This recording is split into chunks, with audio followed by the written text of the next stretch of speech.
Choosing the right university does not mean choosing the best ranked university. And in this video, I'm going to guide you through how, as an aspiring 2026 KNB scholar, you can choose the right university for yourself. Hi, I'm Mansi. I'm originally from India, but since past 2.5 years, I've been studying and living in Indonesia. I am the 2023 KNB Scholarship awardee, and if you are new to this channel, don't forget to access this playlist if you want to study in Indonesia for free, because I am going to give you every single detail related to applying for the 2026 KNB scholarship. Also, important announcement. Do not forget to follow Sondaria Co as well, because very soon I'm going to host a live webinar related to KNB and you can ask your questions to me there live.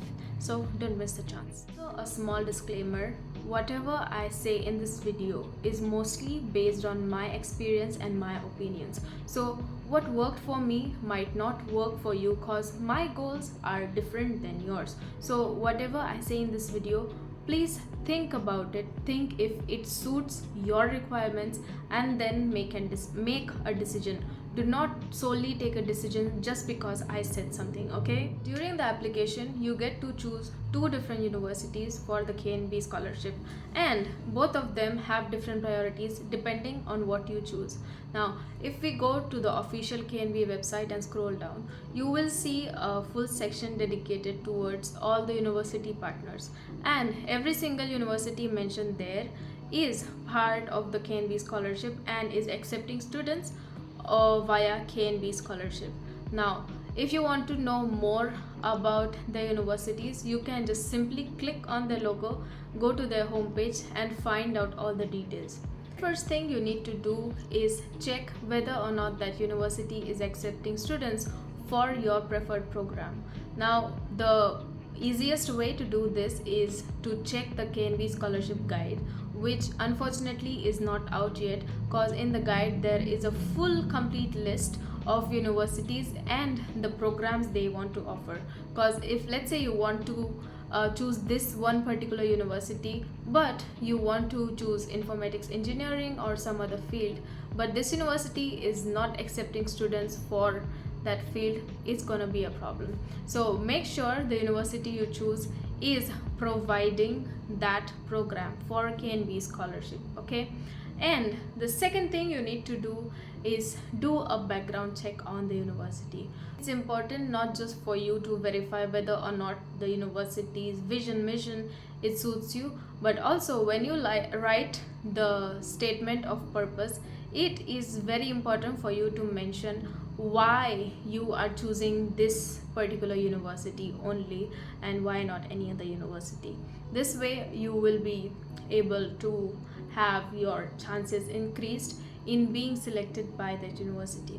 Also, when it comes to choosing the right program for yourself, go with what you like. Obviously that's another thing, but something I would like you to do a background check on is verify whether or not this degree, this program that you are studying in Indonesia is accepted in your country or not. Because there have been times when I have seen my friends, they chose to study Indonesian law based on like via KNB scholarship. They took admission, they got accepted to study law in Indonesia, but turns out they found out that this degree is not going to be valid in their country. So I hope you don't find yourself in the same situation. So please make sure that whatever program you choose is valid and is accepted in your country. Another most important thing you need to do is choose your city before you choose your university, because it really matters in which city you are in for your mental health, for your upcoming endeavors, and what you want to gain out of this scholarship opportunity that you have got. So for me personally, when I was applying for KNB, I knew that I want to go to a big city only, and I would not like to have a university which is located in a small town or a small area, because I am someone who prefers exploring things outside academics as well. I have an organization going on. I like to attend events. I join conferences and a lot of things. And so when I was applying to KNB, I knew that either I want to be in Jakarta or Surabaya, because these two cities are two biggest cities in Indonesia, and opportunities for me are going to be way more than any other small town. That's why I chose these two. So if you are someone like me, I would recommend either choose Jakarta, but Jakarta for me, I think it's way too fast paced and it's way too crowded. So I'm kind of very glad that I chose Surabaya. Surabaya is a city, but it's a mix of, you know, quiet places and rest hours, and it's a mix of everything. So I think I really like Surabaya. But if you like beaches and cultural stuff, you can go to Yogyakarta, because Yogyakarta is also a big cultural hub, and it's a really nice city as well. Also, Bandung is very very nice. It's near to Jakarta, so it has kind of city vibes, but also a small town at once. So Bandung is also a good option. But if you are someone who likes to have a very quiet life and you are okay with just doing university stuff, because it's not like if you are in a small town or in a small university you won't have any opportunities outside. There are a lot of things that you can do after once you come to Indonesia. But just yeah, I'm saying that according to you, according to your preference and your lifestyle, choose the city first, and then based on the city try to choose a university. When it comes to university quality, I don't think I can guide you through qualities of every single universities, because I have only experienced my university's teaching way, and I don't really know outside of my university how things go.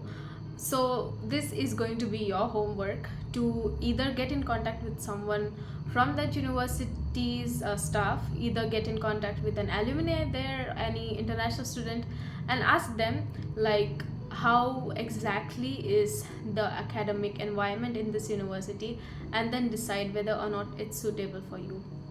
When it comes to my university, actually I am really happy with it, because as I said, I prefer exploring things outside campus. I prefer exploring my career not just in computer science but also outside it. I'm a president of Lions Club. I do a lot of social projects and stuff. So my university's way is quite lenient. It's quite santai. Now, what is santai in English? I'm using an Indonesian word. It's quite self-paced and it's not that rushed. So I don't have that big amount of academic pressure when it comes to my university. But there are also universities where all you're gonna be doing are classes, research, and yeah, you don't have time to breathe. So depending on what you want, you can choose. If you are someone who wants to explore academia or want to do your PhD and just explore your own field, you can go for a university where the academics are really strict. But if you want something like me, like if you want to explore a lot, I would say choose a university where they don't expect way too much from you when it comes to academics. Make sure the schedule is a bit light. So here's a quick tip for students who want to apply for masters or PhD. If you have already chosen your university, make sure you reach out to any professor in your specific field. Also go through the journals of the university so that your chances are much more higher. Like when an university takes interview of the students, the interview is taken by the faculty members of the specific faculty you applied to. So in case there is let's say you chose computer science and you are a master student who wants to explore data science. Now try to do some research on the professors who are teaching in that university, and through their profiles try to search for what research those professors are working on, and then based on that, if that research interests you, try to send an email to that professor saying that hi prof, I went through your research and I'm really intrigued by it, and I'm also willing to work in the same field, and I am going to apply to this university as a KNB scholar, and let them know that you would like to be guided by them. This way, if the professor replies, if the professor likes you, they will actually give your recommendation to the international office. This way your chances will be higher. But also, if the professor does not reply, don't be disheartened, because most time it might happen that the professor went through your profile, but just did not think of replying. But in case the same professor is taking your interview when it comes to KNB scholarship selection, he will remember you. He'll know, oh, this person is actually serious, and this person actually is working on this particular research, and it's I think I can be the mentor for them. So this increases your chances. Also,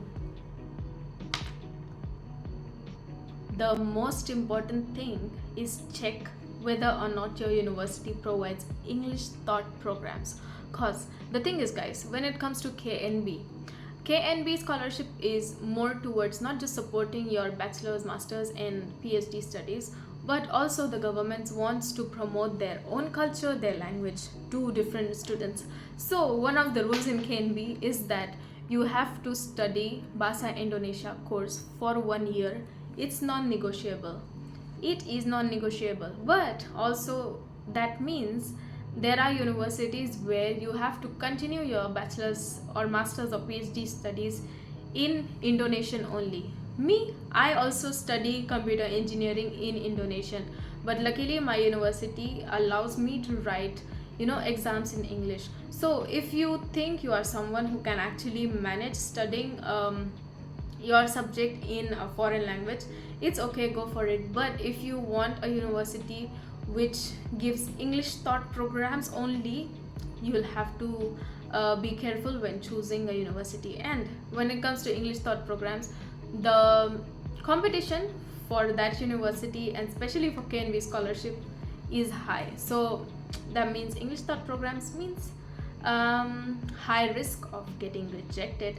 But yeah, once you get in, it's good for you. You can do everything in English and you will have a great life here. But also, according to me, in my opinion, learning things in Indonesian is not that hard as well, but also depends on each person, right? So yeah, try to do your own research for the universities you are trying to go to, and yeah, make sure they have an English thought program. Also, one more thing, even if there is a university which says that it's an English thought program, it doesn't mean it's like fully English thought. So yeah, sometimes there are teachers who mix Indonesian with English, but maybe you are allowed to do your research and your exams in English. So yeah, it comes with its own pros and cons. But yeah, I hope like when there is the 1 year of BIPA, and BIPA is compulsory for everyone. BIPA is the first year that you come here, and it's the Indonesian language course for foreign students. So it's a 1 year course. You have to take it compulsory no matter what. If you are a bachelor's, master's or PhD, or even if you have a C1 level certification in Indonesian language, you still have to take the Bahasa Indonesia course. There is no exception, so take a note. Like I said in the starting, ranking, it does not matter. As far as you are someone like me, like I said, ranking, it's secondary. If you feel like this university suits your personality well, it suits your goals well, then go for it. It's okay if it's not a super high ranking university, because when it comes to KNB or any place in the world, opportunities are created by you, and you don't sit and wait for opportunities to come to you. Because for me, my university is like, the ranking is something 1000 or 2000. And when I was choosing the university, everyone to me, they were like, why would you choose that? The ranking is so low, it's so bad. But then I think that was the best decision that I took, because my university is really good, guys. Not just not just the academics and stuff. As I said, they are very lenient and they give me space to do what I really want to do. But also, like, my international office is really nice. My head of the international office is so good, and also like my friends, like the recent previous KNB scholars who are new here, they are also, everyone is so amazing. So I feel like my university is the best one for me, because I know some drama that happens in a lot of other universities, but I cannot tell you. So don't go for ranking. Sorry, I'm laughing because it's funny, but don't go for ranking. Also, I have a special secret for you. If you are someone who has watched this video till the end, good for you, because I will tell you a secret. This is kind of an unspoken rule by most of the universities. I'm saying most, okay, not all universities. So as far as I know, universities give preference to students who have given their university a preference. So now, as I said, for KNB there are two choices, right? You can choose two universities, but you give preference, like you select first choice university, then you select the second choice university. Now when it comes to selection, universities, they mostly choose students who have put their university first. They don't choose like students, they don't give chance to students who have put their university second, because I don't know why, and maybe one of the reasons is because if they give chance to the person who has put the university second, if this student gets selected in this university, obviously they are going to cancel the scholarship, right?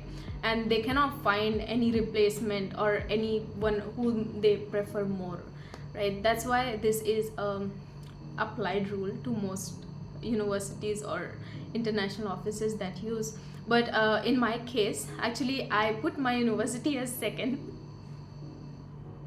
sorry, I'm very funny, but yeah.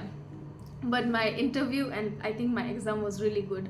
That's why they just chose me, because my first preference was Jakarta. Like, I chose the topmost university. I'm saying about ranking, but I was the one who chose the topmost university. Like, I chose Universitas Indonesia as my first option, and then I went for the last university which I can choose. Like I told you, right, my university's ranking is something 1,000.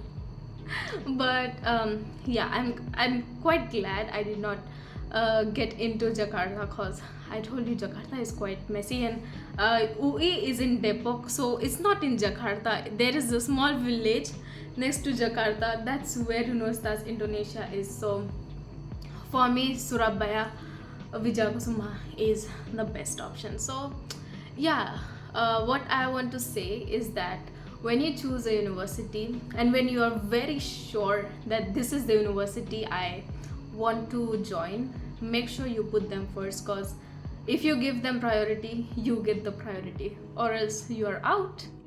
Also, next video is going to be about, let me check.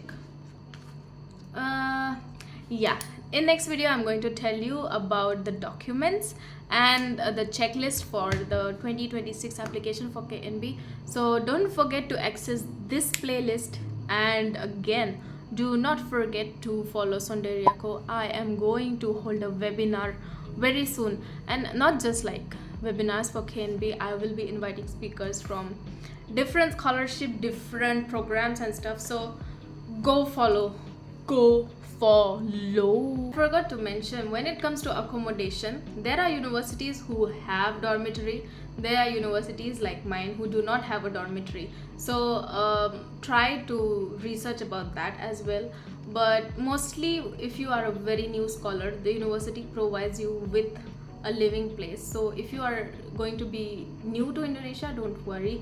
Even if your university has a dormitory or no, you will be fine like I am. So yeah, take care.